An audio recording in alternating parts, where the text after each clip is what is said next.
Hello guys. Right, so I wanted to make another video today, just whilst I'm playing, of one of my favourite old games, and it's ADOM, which stands for Ancient Domains of Mystery. So, basically, this game first came out back in '94, I think. It's designed by Thomas Biskup. I think he's a German guy.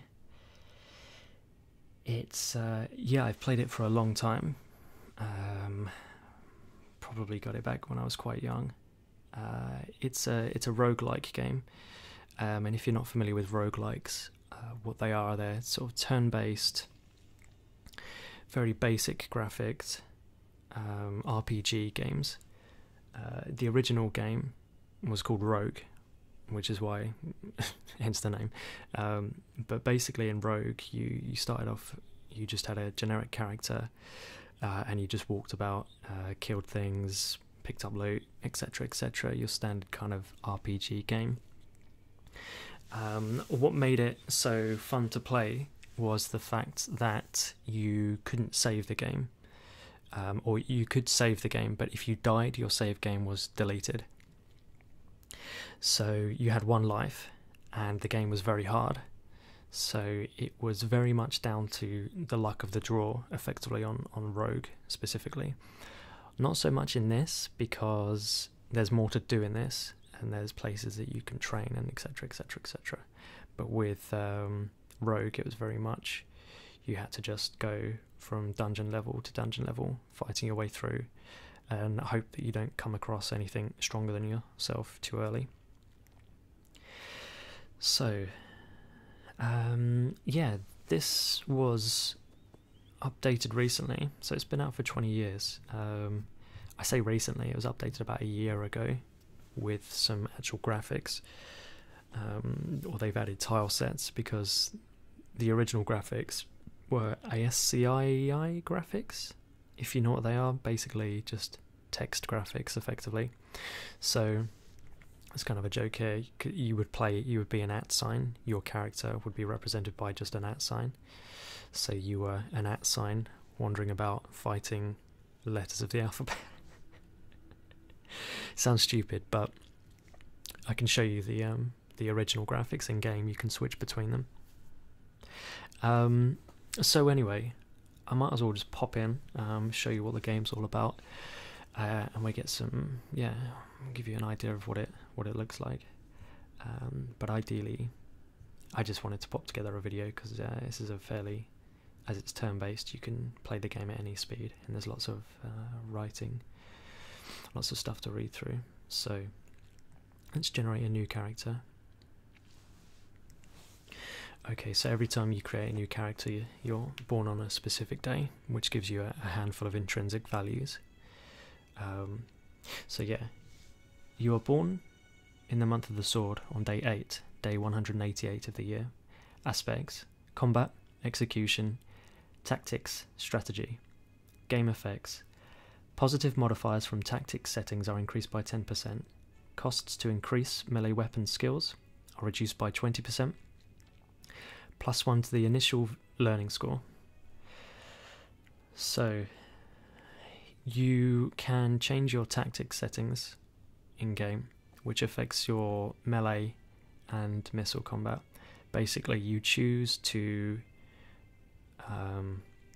be more aggressive, which means that your accuracy and damage goes up, but it also means your ability to dodge attacks goes down, and vice versa. You can basically go into a coward tactic, which means you're very good at avoiding attacks, but you can't, your accuracy and damage are negatively affected. So, do I want to create a specific character type, or do I want to let fate decide? I'm going to create a specific character. Oh, I should also mention the other parts of the day I was born on. So the weapon skills, every time you land a hit with a weapon, you get slightly better with the weapon. So the amount of improvement is reduced, or sorry, the amount of hits required to increase my skill with the weapon is reduced. And the other one, what was it? Was it learning? So learning is just a generic stat that allows you to... high learning means you level up quicker, and also allows you to learn spells and that sort of thing. So I'm going to make a male character here. This is new actually, that you can actually use the mouse to select things. You can see the letters next to the races here. You would just tap that letter to select that in the older versions of the game. So my character is going to be benefited in melee, so I should make a melee character.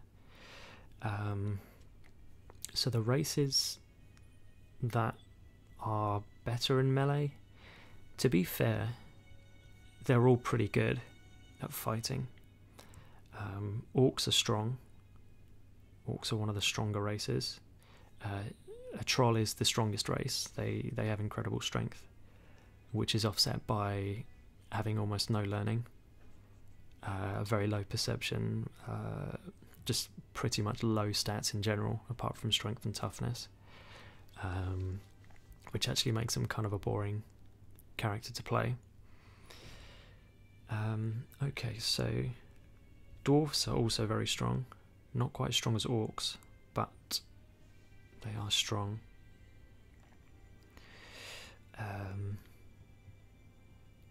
Okay, I think I'll go for a dwarf.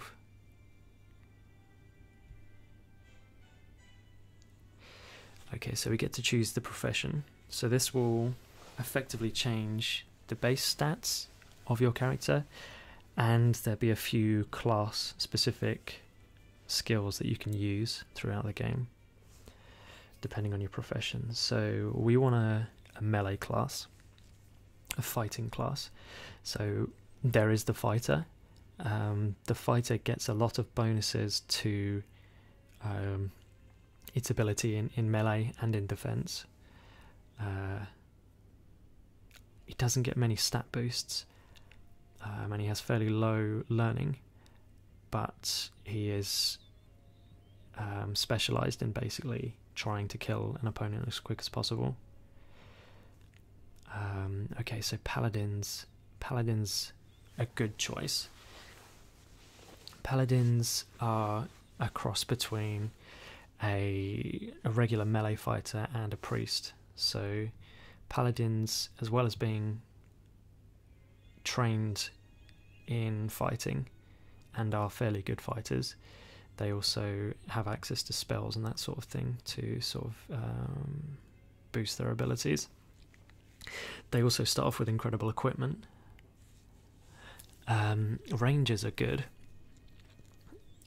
Rangers' speciality comes in two-weapon fighting. So their ability, the sort of handicaps that most other classes get from fighting with two weapons, Rangers don't get it quite so bad. So they can fight with two weapons without too many penalties, meaning that they can get 2 or 3 attacks in before being attacked, which is quite handy. What else do we have here? Assassins. Okay, so assassins use poison and quick attacks with daggers, that sort of thing. They do have, I think they have a special class attack which instantly kills humanoids, which is quite good. But what else do we have? Barbarians are very strong melee fighters. They don't have the sort of knowledge that fighters and assassins do for sort of instant kills and fighting a wide variety of opponents, but they have just pure brute strength, and they also have actually specific attacks to boost their damage even higher, which makes them quite effective against heavily armoured opponents.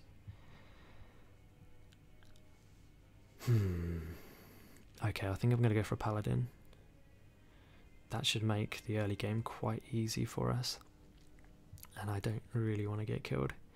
The nature of roguelikes is you're expected to die quite often.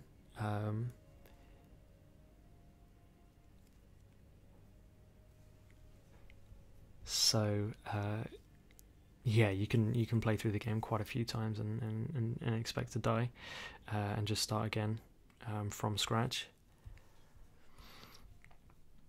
Okay, so you're born to be a male dwarf. You have red hair, brown eyes, and a ruddy complexion. Your father is a guild master. Your family generally is rather wealthy and well known in your hometown. In your childhood, you were a credit to your family. Your people loved you and enjoyed your presence. In your youth, you enjoyed competition against others to the fullest. You were a very active kid. As a young adult, you spend a lot of time searching for a deeper meaning and purpose to your life. You pondered and pondered, but nothing truly sparked your interest. Finally, after many hours, you made a decision. You decided to become a paladin. At the age of 65, you end your apprenticeship. You are now a fully learned paladin. Shall your attributes be modified randomly or by answering questions? I'll go for random because the questions do take quite a lot of time to get through. So I think for this I'll just go random. Okay, so we get talents now. You get a new talent point every 3 levels, I think it is. And you get to choose a new one of these. There's a few unique to starting the game that you won't be able to see at any other point, like bonuses to base stats, starting money, that kind of thing.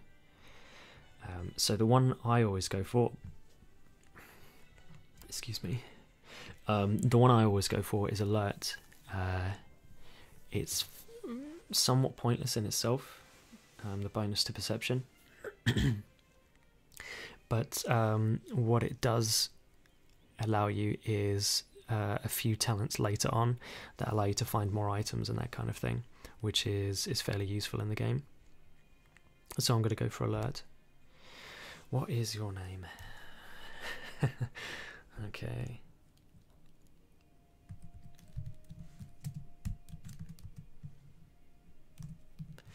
ASMR Dwarf. Okay, so this is what the game looks like.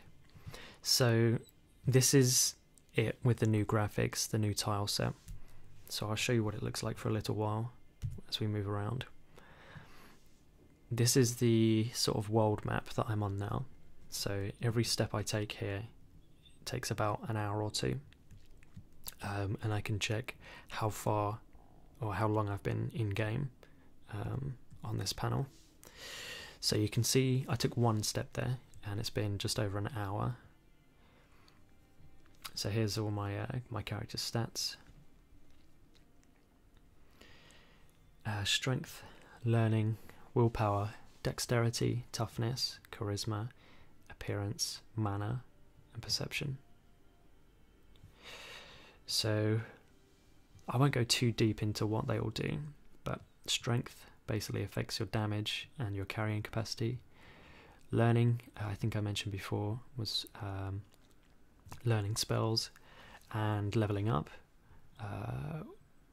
Willpower affects your hit points and your power points, how many points of power points are spent when you cast spells. And it affects your spell damage, willpower. Dexterity affects your speed, your ability to dodge and land attacks. Toughness is basically your health, how many hit points you get on a level up, and your protection value, which is the reduction of damage that you take. Charisma is pretty much pointless other than reducing store prices as a male, Appearance is pretty much worthless unless you're female. So I don't know if this is somewhat sexist, but when you're female, your appearance will affect shop prices. So if you have high appearance, then shop prices will be a lot cheaper. But then that's general human nature, isn't it? Mana is your storage of power points. Affects your power points. I'm not sure what else it affects actually. I think it's just your power points and their regeneration. And perception is how far you can see, when you can spot traps, secret doors, all that kind of stuff. So kind of a useful stat. So we can see how much I can carry here and how much my melee damage is. So yeah, 2 hit is your accuracy with a weapon. So I've got +3 to hit, which is quite poor to start off with, but that will improve as I level up and use weapons. And you can see the damage is calculated like Dungeons and Dragons. So 1d6 means 1 6-sided dice, so 1 dice 6. So basically between 1 and 6 plus 6. So basically I'll be doing 7 to 13 damage with every roll. And kick damage, likewise 1d4, so 1 4-sided dice plus 4, so 5 to 9 damage. 5 to 8 damage. I can't do maths. So yeah, and that's 0 bonus to hit, so I'm not getting any bonus to accuracy there, so going to be fairly inaccurate with kicking or any sort of unarmed combat there. Okay, so let's make a start here. So I'm going to go into this generic cave.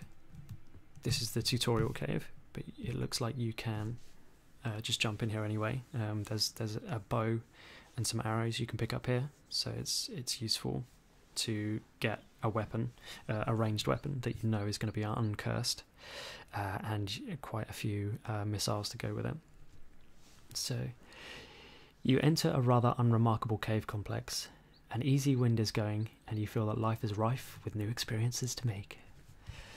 So, as you can see, every time I move, I'm taking 1 step, and the game effectively pauses again. So, as always, there's a goblin here. So I can look at the goblin with L and move across. You'll also notice that his health bar has red around it, which means he's hostile, but it also says here, this is a goblin rock thrower, he is hostile, M for more. So we can check out the information about the enemy here. This shrewd goblin has risen above the plain fighters with his deadly missile abilities. No longer having to fight on the front lines, this goblin stays at the rear, where it's safer, firing a hail of death at the enemy. Goblin rock throwers have a PV of about 0. They seem to have an average speed of 100. So he doesn't have any protection, which means that if I land a hit, it will always do damage, unless I have negative damage modifiers. So I should be able to kill him with the first hit, likely, especially with my +6 to damage. So I'm going to head over and take a swing at him. You missed the goblin rock thrower. The goblin rock thrower fails to hurt you. So he's hit me, but my protection value is much higher than his damage. You can see here my DV and PV. So PV, which is protection value, is 10. So he's going to have to do at least 11 damage, which is very unlikely to hurt me, unless he gets an armor penetrating attack. And my defense value is 9, which is quite low. DV is your ability to dodge attacks, but it doesn't matter that mine's so low because my protection value is very high. 10 is very high for protection at this level. but my DV is quite low. That's probably as a result of wearing the armor.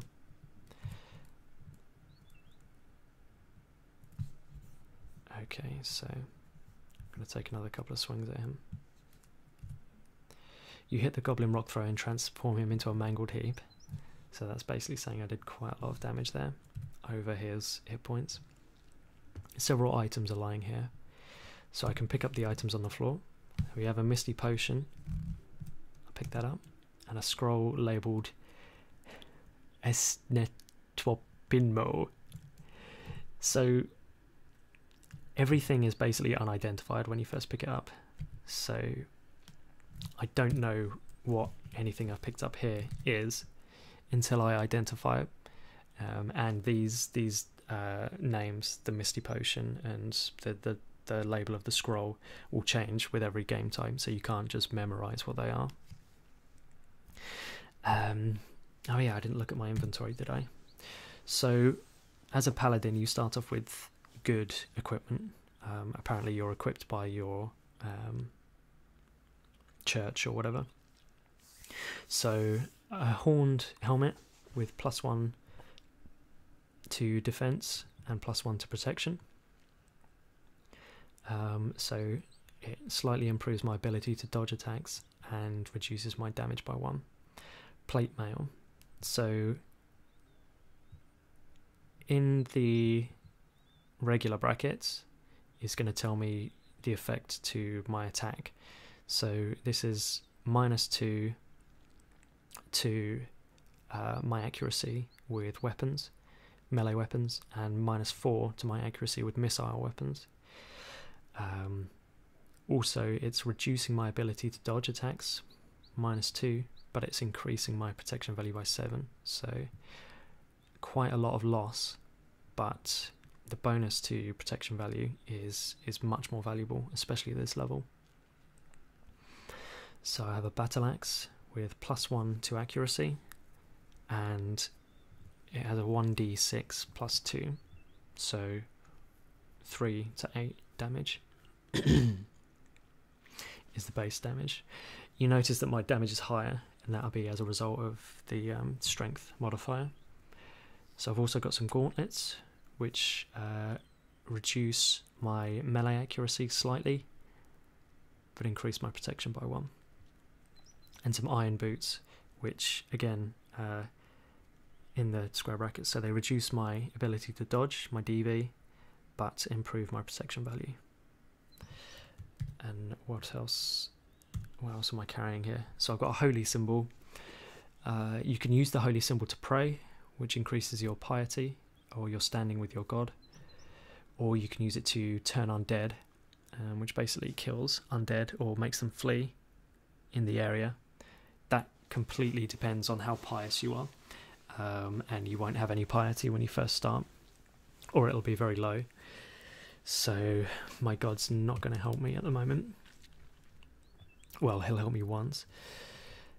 Misty potion that I just picked up, the scroll I picked up, an iron ration, which is basically some basic food, which for some reason weighs 100 stone, which is ridiculous, and a small amount of gold.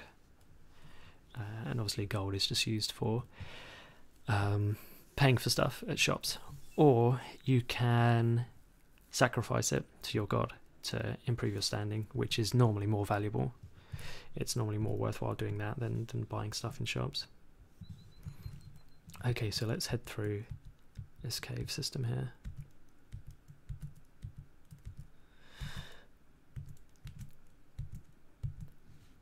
Okay, so we've got several items here. It's a longbow, 40 arrows, and a steel wand. Now, as I say, this is like a tutorial cave that they've added in that's always consistent through games. So I know that longbow is safe.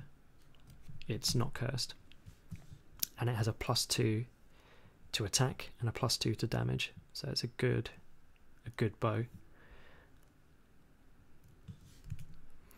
So now I've got a bow, I can use T to target, and I can shoot arrows here.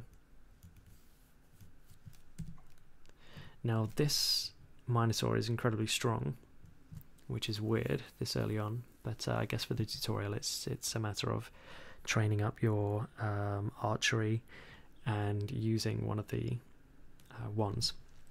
So this wand is always a wand of cold, so at least you get to identify this first wand that you find. But as I say, this it's called a steel wand this time, but it could be named anything through each gameplay. So the limitation of spells, like the spell that I can cast from this wand, is you can only shoot them in one of 8 directions. So I need to line up with this Minotaur in order to hit him with this spell. So I can wait here until he's lined up, and then I can use it now. So you can see the damage done to him is a lot better than it will be from the bow, and it's also frozen some of the water, which means that I can walk across now, or not all the way, but some of the way. What I'm also going to do here is change to the Berserker tactic. So as you can see, it increases my hit by 5, my damage by 4, but it reduces my DV, my ability to dodge. So that should increase my bow accuracy and damage as well, which is a bit weird, but yeah. So yeah, with the bow I've got +2 to hit and 1d6 plus 6 damage, so quite good damage. Fairly inaccurate though, so this is going to take a few shots to try and hit this Minotaur. You hit the Minotaur and moderately injure him. You miss the Minotaur, moderately injure. So this is going to look pretty stupid whilst I continuously shoot with a bow and he doesn't get away from me.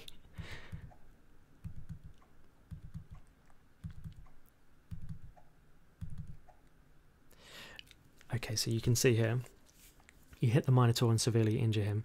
You improve your skill in the bow's weapon to level 2. The arrow is destroyed upon impact.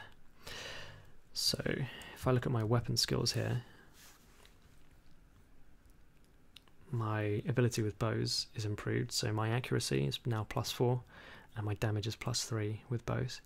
Likewise, you start off with a skill in one weapon.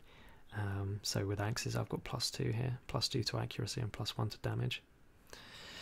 So generally the accuracy and damage goes up quicker with missile weapons, but obviously they have limited ammunition,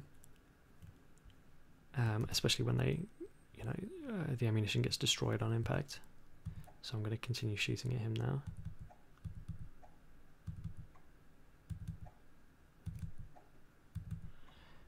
And now he's lined up here. I'm going to hit him with one more bolt of cold. Okay, so he's killed. So we can get across safely now. I'm going to pick up the arrows that I've landed here. So I'm just going to have a quick look and see how many arrows I have left.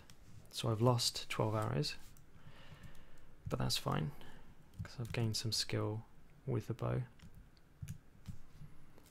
And that'll generally increase my damage. So yeah, you can see it's 6 + 9 damage now. I'm going to come out of Berserk mode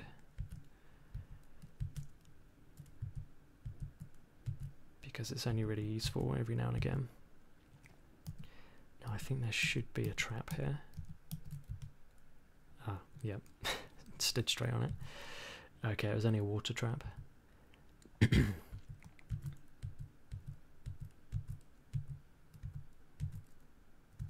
Okay, so this is going to be full of goblins when I can open the door. So I should be able to get through these. Because the goblins are quite weak and I've got high protection, I should just be able to cut through these.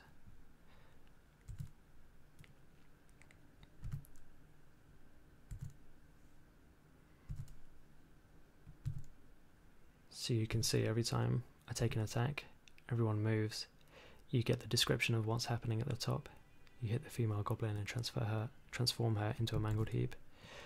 Generally you're going to get that with any of these kills because they have very low health and I'm doing quite high damage comparatively.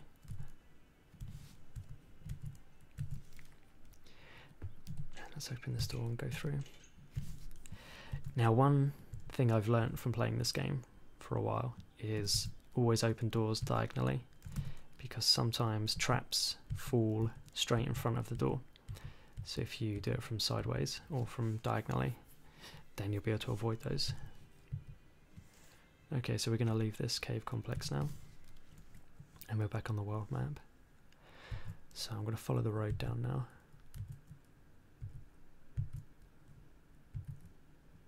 And we come to Terrenier, a tiny hamlet. So this is the first village that you'll enter into.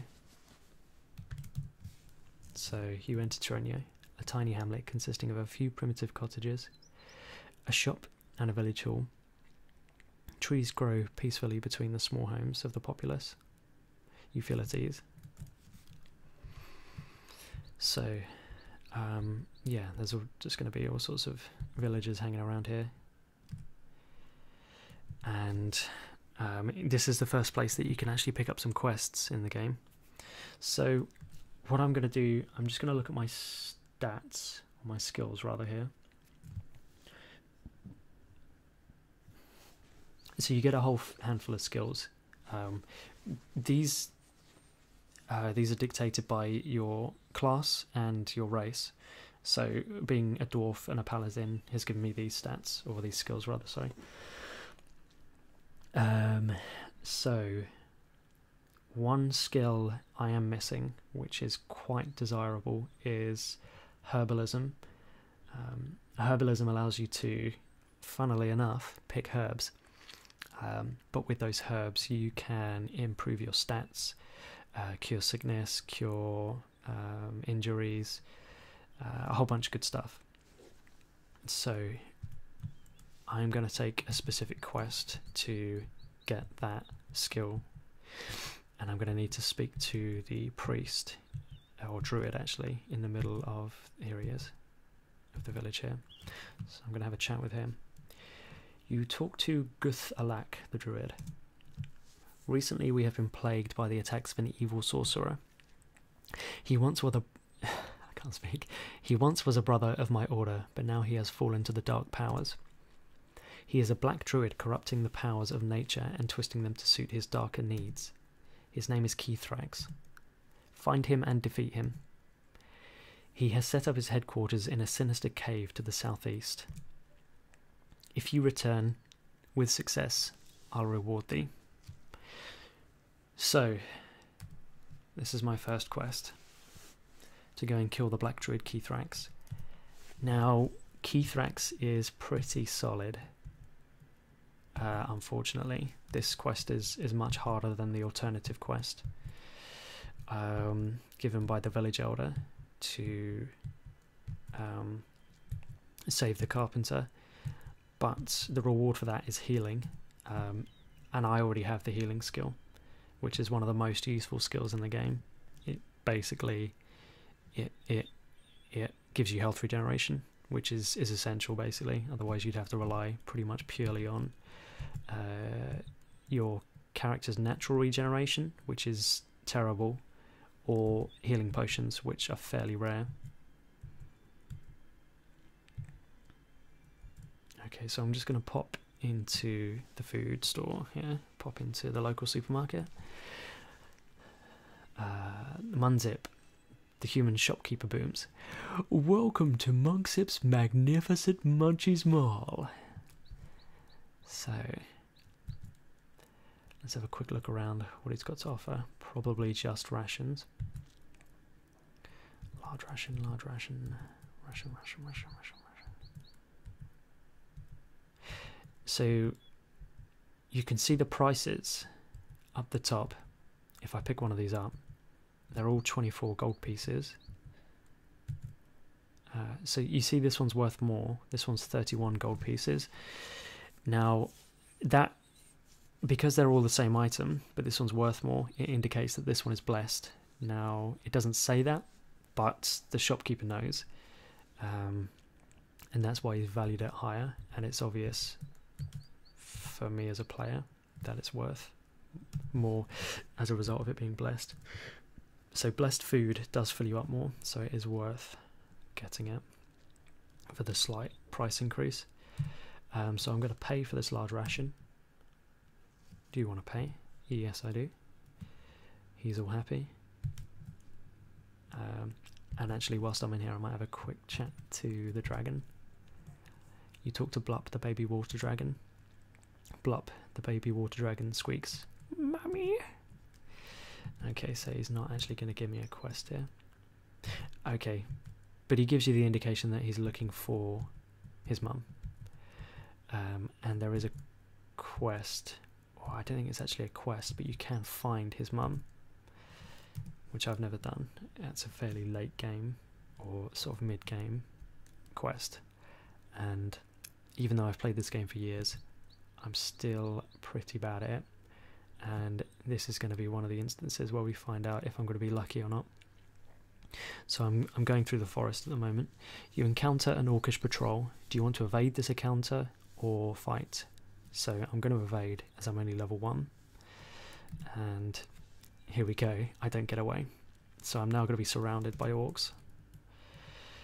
And what I want to do in this instance is get the hell out of here ASAP. Unfortunately, I can't see very far because of the woods. So there's a few orcs coming towards me now. I might actually be able to get out. Yes. Can I get away? Yes. Right, I was lucky there. Managed to get away from them.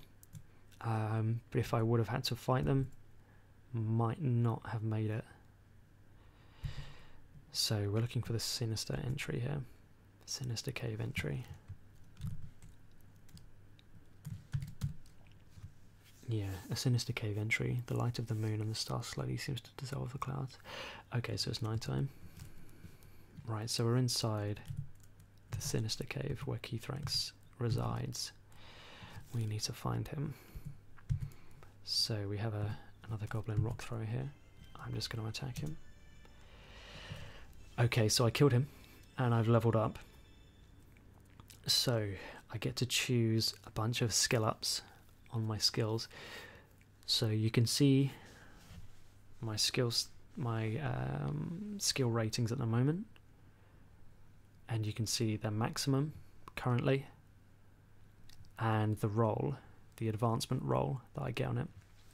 So if I go for athletics, I'll get a 45 roll, which basically means 4 to 20. So I get between 4 and 20 added on to this stat at the moment. So I think I'll go for that, as athletics is a fairly useful one. Okay, so it looks like I rolled a 7. What athletics does is it increases your physical stats every now and again. So high athletics that basically mean it's gonna quickly train strength, toughness, and dexterity, which are very useful for a physical, like a melee class. Climbing, not really useful until later on in the game, when you want to climb over some mountains to get to other areas of the world map. So that's no use for me at the moment. Concentration increases spell power regeneration. I don't have any spells yet, so I don't need concentration yet, but it will be useful later on for a paladin. Detect traps, that's always useful, so I just did a roll on that as well. Spotting a trap before you step on it is pretty obviously useful. Dodge increases, dodge, so I'm going to go for a roll in that as well. And I think healing will be the other one I go for, so let's do a roll in that as well. So yeah, basically my health regeneration. Okay, so I got 4 rolls. The amount of rolls you get depends on your character, your race, your profession. Certain professions get more rolls. When you are born, some days that you're born on give you an extra roll, and can't remember what else I haven't mentioned. And yeah, so you're learning, class, race, day you're born. Yeah, that's about it. Okay, so I've leveled up. I'm level 2 now. And you can see, I don't know if you noticed earlier, but basically my health and my power points would have increased here. And you can see on my experience I'm now level 2 and I have 333 experience points. If we look at the experience chart here as well, it tells me how much experience points I need, or how many experience points I need to level up to the next level. So you can see when you get quite high, I need 16 million experience points. So huge amounts, whereas I only need a few thousand. 27,000 to get up to level 10. Okay. So, let's continue, shall we? Okay, so he's dropped some items. A piece of Eternium ore. Okay, well, I'll take that. Eternium is the strongest metal in the game. So I should be able to hopefully forge some sort of weapon later on out of the Eternium ore. Goblin Rock Thrower Corpse. So you can eat pretty much anything in this game. Eating some corpses give you special powers. So if you eat, I think like a firebug or a fire lizard, you get a chance to increase your fire resistance, which is very useful. This is just going to fill me up eating a goblin, so yummy, yummy, yummy. You start to consume the Goblin Rock Thrower Corpse. You are done eating the Goblin Rock Thrower Corpse. This meal does not sit well with you. So he's not happy about eating goblins, but he'll do it anyway. So you check your surroundings. You found a secret door. So I knew that because this is basically a dead end, there must be a door at the end of it, just because of the way the game generates maps and stuff. So I had a quick search and found a door here. So let's open this door.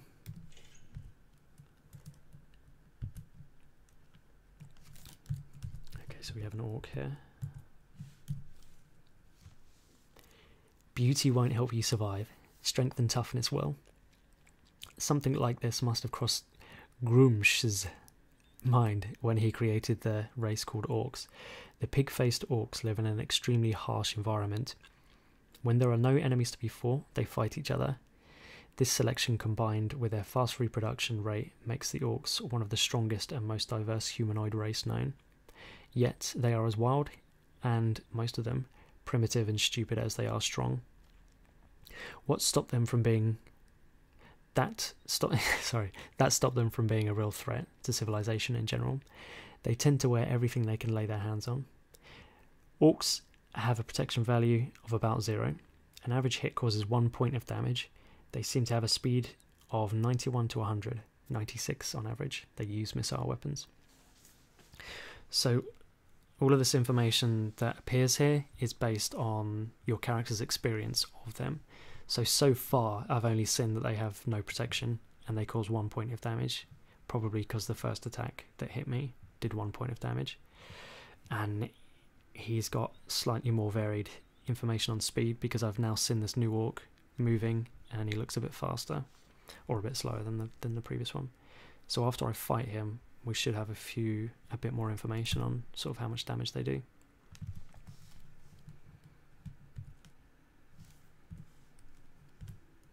You missed the orc. The orc fails to hurt you. Okay. And we got another orc here. Okay, so I managed to kill them with the first hit. So if we recall orcs.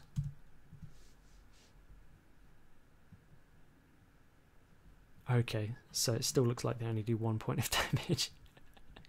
I don't know if they've been unlucky with their attack rolls, or maybe my character's perceiving them as only doing 1 point of damage because they haven't been able to bypass his armor yet. Okay. But you can see that the average speed has changed to 97 now. And it explains how much they're worth in terms of experience.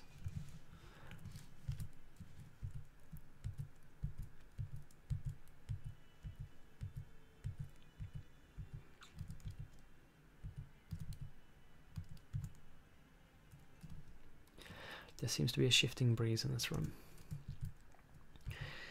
So, yeah, randomly you'll get information about a room as you enter it. Now, these do normally mean things. Shifting breeze, I think, affects your accuracy with missile weapons, making it incredibly hard to hit people.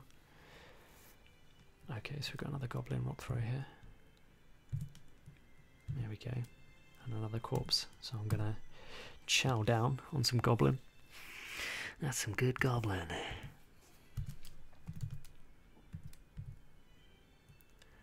Okay, I'm using a shortcut to move here. Instead of taking it one step at a time, like this, which takes a long time to get anywhere, I can get out of the way.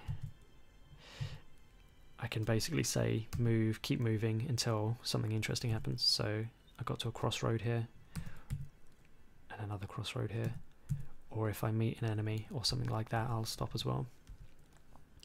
Let's pick up some gold. And we have a rat. And now we have a dead rat.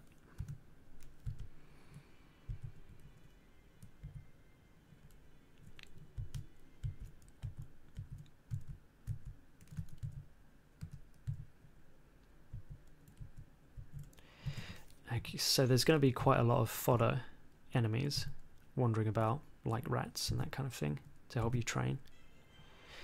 And there you go, I've leveled up again. So now I'm level 3, so I get another shot on the skills board here. So I'm going to train athletics again.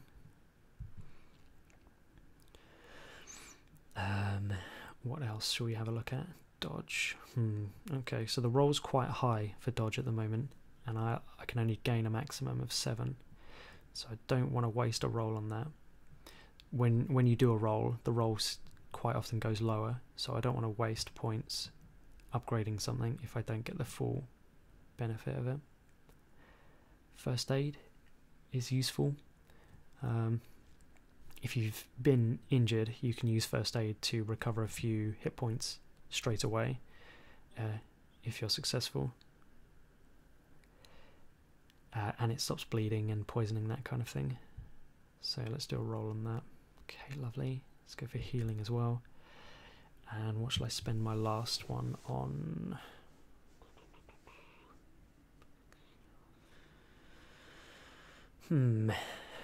Literacy is quite useful. Literacy is required to learn spells, so let's go for that. 3d4, so the maximum roll will be 12, so that'll be perfect. Okay. Okay, and I get another talent. Yeah, so it's every 3 levels. So I've got a new talent here. What do I want to go for? Oh, that's right, yeah. I got Alert to start off with. Now I want to grab, it's called Miser, so tends to find more gold. So because the maps are sort of randomly generated, it's going to randomly generate more gold, and when I kill enemies, it's going to be more likely to drop gold. The reason I've grabbed that one is because it's a prerequisite for Treasure Hunter, which instead of them generating and dropping more gold, it's items, so you're more likely to get unique items, which is very useful. That's the only reason I'm grabbing Miser, otherwise I wouldn't.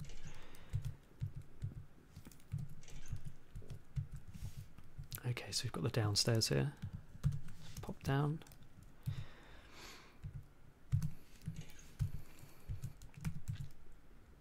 You can see that I'm on level 3 here. So I don't know what DD stands for. The dungeon... Dangerous dungeon. Or something. I don't know. It stands for something. But I'm on level 3 at the moment. So let's keep going. So is that a kobold? Yes. Okay, killed the kobold. Found a loaf of bread. Let's pick that up.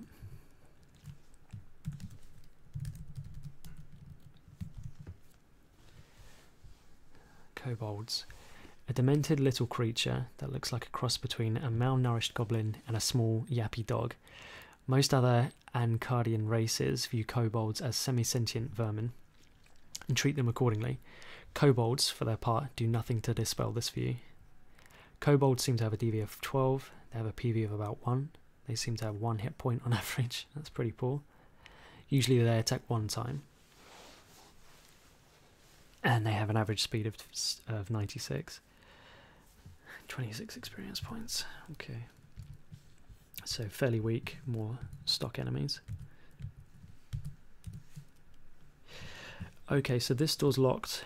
You don't have any appropriate key to unlock the door. So there's options here. I can either try and find a key, which isn't guaranteed. I can buy keys from certain people. There's about 10 different sort of generic keys.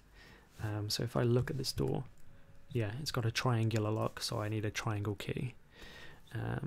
So it's pretty generic. It's not like you need a specific key for this one door. It's just use the red key on the red door, that kind of thing. Alternatively, if you don't have a key, like I don't here, you can choose to kick the door in. Now, this comes with risks, because if you kick the door and it's trapped, it's going to set the trap off. But that's a risk I'm going to have to take here. And luckily, there was no trap.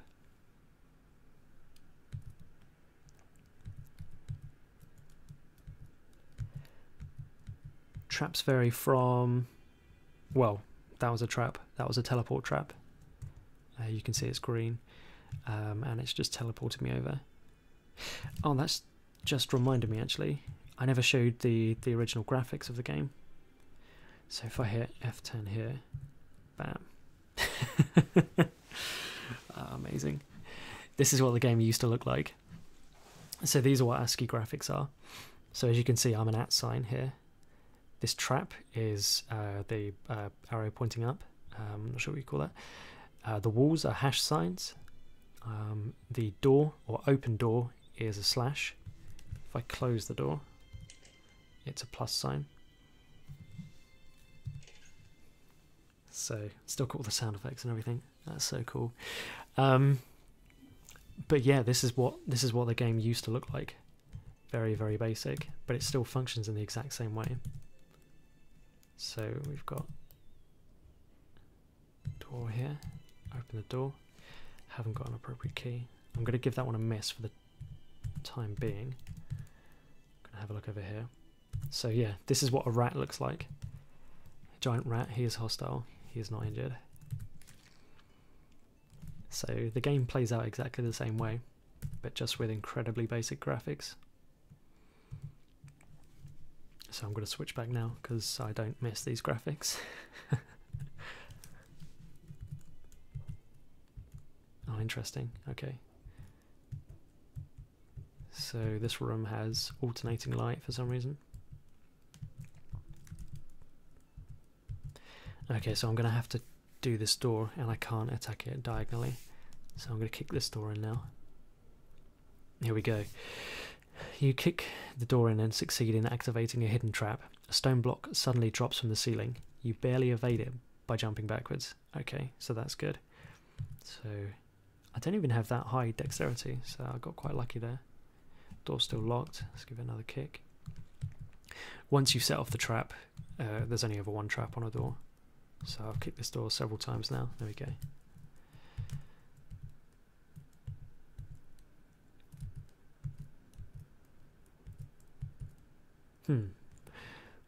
Ah, okay, I've missed a tunnel back here.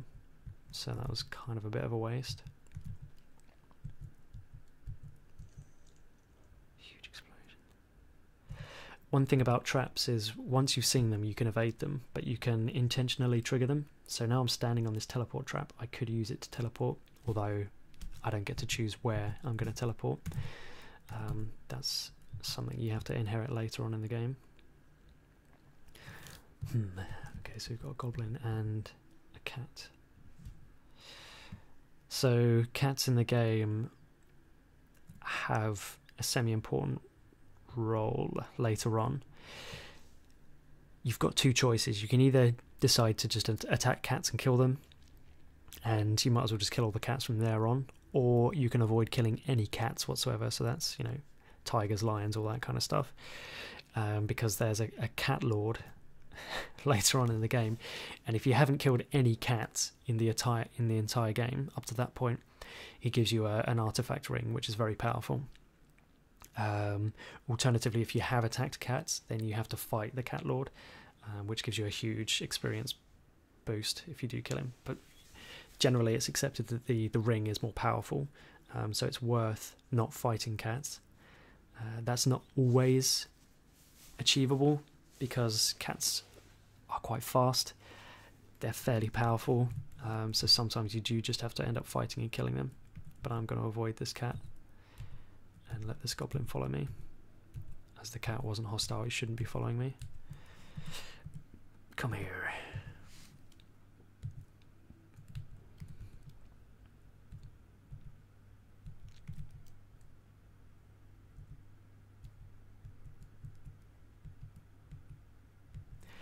Right, I don't know how long this video has been going now, but I think once I find the next downstairs, I am going to finish up the video there. Okay, this cat's in the way. Should be able to move past it. Thank God.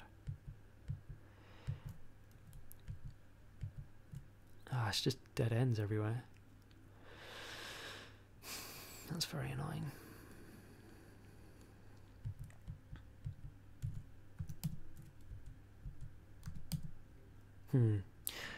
Okay, I think I'm just going to end the video here because all I've got is dead ends, and it's probably going to take me a little while of fumbling around trying to find a secret door here. So I'm going to end the video here. I hope it was maybe not interesting. If you just had it on in the background just to listen to my voice, then cool. But yeah, okay, so I'm going to come off here. Well, thank you for watching or listening. And yeah, I'll probably continue this on to a new video in the coming days.